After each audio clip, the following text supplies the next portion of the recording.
Welcome back. I am honored to have with us right now CraigDeRoche. He's the president of the Justice Fellowship. He's also the former Speaker of the House of Representatives for the state of Michigan, and he's working with the organization from the late Chuck Colson. And just recently, the House Appropriations Committee in Congress has honored the late Chuck Colson with a task force and federal corrections recognition. So, Greg, nice to have you with us. How are you, my friend? It's great to be on the show, Perry. I really appreciate you having me out, in particular, to talk about the proposed Charles Colson Commission. Okay, so proposal. So what is this?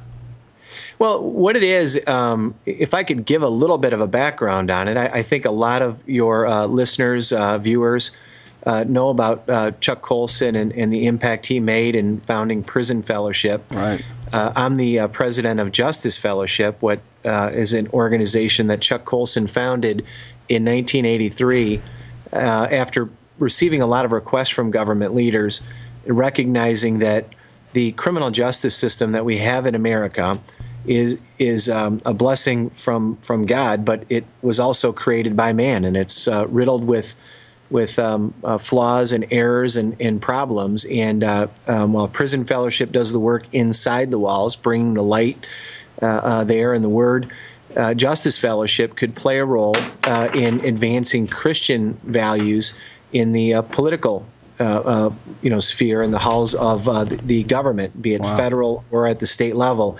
And this is really a culmination of our 30 years worth of work and the impact that we've had in those areas, but also very telling that this movement from the Christian community is absolutely gaining a foothold in the U.S. Congress, quite surprisingly to probably a lot of your viewers and listeners today. Yeah, especially with the conversation we just had before I had you on. I was listening to that.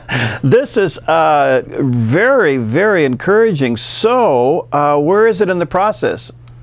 Well, where it is right now, it has an enormous amount of support. As people know, in this U.S. Congress is so divided, and I respect and personally these are my issues, but or professionally these are my issues, but there's a great many things that our courts and our leaders, our president, our governors are getting wrong. But in this area, they happen to be coming together, and that's the good news. And that's why I was so excited to be on your show, to let people know there is something to rally around. The light is getting through some of the darkness. And so I'm here bringing hope. And for those that say we're looking for something not created by man, but something only God could do, I give you the proposal for the Charles Colson Commission because it's received a lot of support on the left as well as on the right. It has passed through, and it is included in the subcommittee budget allocation of funds to actually review the criminal justice practices, specifically starting with the Bureau of Prisons and the practices, principles, behaviors there. I think in the secular world of the federal government, you'd find the words to say, are we getting the outcomes we would want? But really, in the section of the funding that this is placed, it's very open and inviting to faith-based initiatives. The label and the title that it holds, the Charles Colson Commission, obviously strong support for the advancement that faith-based organizations such as Prison Fellowship, Justice Fellowship, and so many of others have made in the prisons, at the Bureau of Prisons, but also in the states. And it's really part of a larger movement that is sweeping through the states as we speak, where the governors and the state legislators are making very significant changes that are being endorsed by Christian organizations and faith-based groups. And what we're seeing is that movement in this funding and in this proposal for this commission really elevating itself to the national stage. Wow, what an incredible thing. So it's attached to the bill. Is it coming through the House and then to the Senate? How do you feel as it goes? I feel good, and the reason why I feel good, I have you introduced me. It was very kind of you. I was Speaker of the House some years ago in Michigan. I still have some hair left from it. I was elected about 9 years ago. So Chuck Colson he persuaded me to come to work here. He said he thought I had bigger plans for me, and I think that where I can serve God and where Justice Fellowship does is by helping legislators with their ideas, put them in a framework that could be successful. And I think that's what Congressman Wolf of Virginia has done here. He's the chairman of the Budget Subcommittee.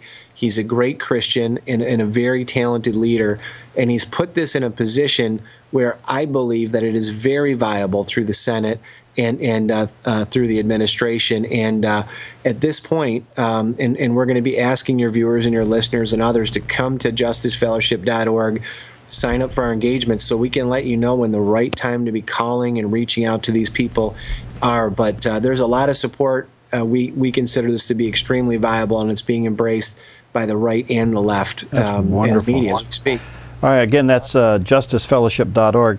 Well, Craig, it appears to me the whole outcome of Chuck Colson's prison experience and then prison fellowship, the evidence of faith-based impact into the prison system is quite substantial, and I would assume that that's being reviewed as part of the Commission's reason for doing this. Absolutely, and you know, as a Christian, I believe there is one solution to any problem I've ever had in my life and in my family and anything that I work, and that solution works every time. And we try a lot of solutions as fallen human beings, whether it be in our government or in our daily lives. And what we've seen play out is what I think a lot of us Christians would have expected. You put faith-based initiatives in, you allow and you invite in the Word and the principles and the values that we find as Christians, and you'll get a better outcome than the investments in trying to re-educate people or rehabilitate them or train them or give them medication or psychological input.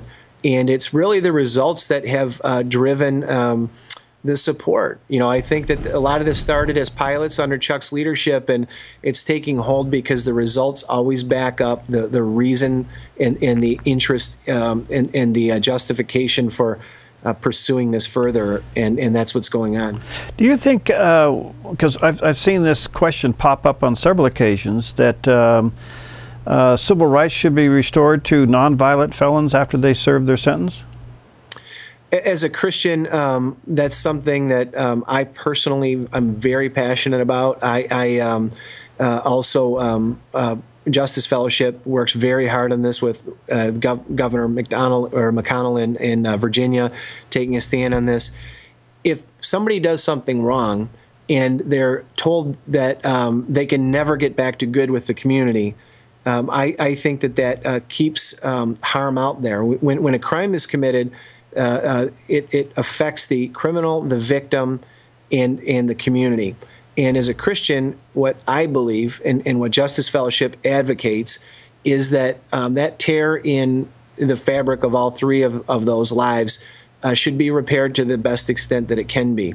So when someone is going to leave prison, they're going to return to society, it's in our interest and in our values to give them an ability to restore their standing in our culture and to not just re-enter society, but to be reintegrated into society. When we keep people that have done something wrong away from participating in our culture, in our society, I think it's inconsistent with our values, and it actually works against us. It doesn't keep us safer. It doesn't make the government less expensive. It keeps people on entitlements. It doesn't allow them to be self-sufficient to raise their own kids.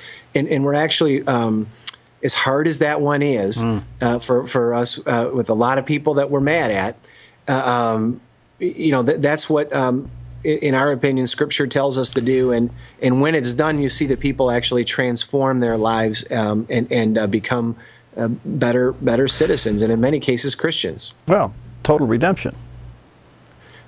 As in Chuck Colson was a great living example of that, and many that work at Prison Fellowship have their own stories as well. Perry, sometime if you invite me on the show, I'll tell you my own jokes about my life. I explain how I got involved in working for Justice Fellowship. Well, I'd love to have you back, and we will do that.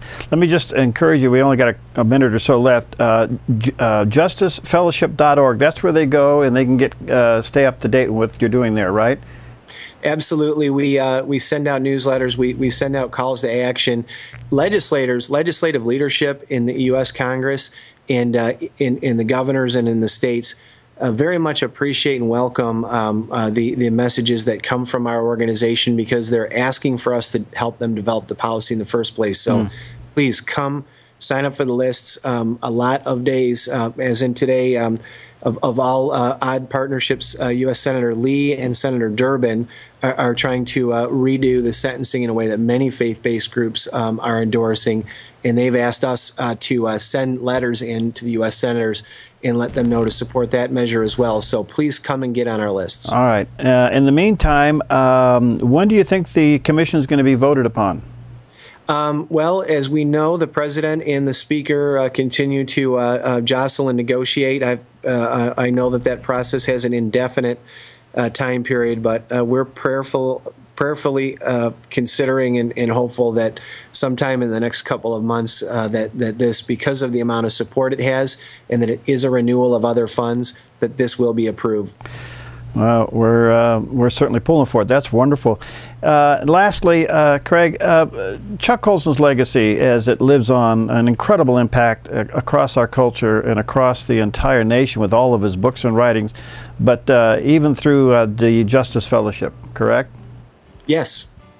Yeah. Absolutely. It's one of the things that the politicians have gotten to see and depend on over the last 30 years, and we're trying to make it more available, Justice Fellowship, to the citizenry and to the voters, and as part of our outreach. Well, this is wonderful. Thanks for what you do. Thanks for your time. I'd love to have you back. I'd like to hear your own personal story. It sounds like you're a recovering politician. I'm working on it every day. All right. Again, it's justicefellowship.org. Check it out. Thanks, Craig. Talk to you soon. Thanks, Perry. Thanks. Okay, all right. We'll see you next time on Focus Today.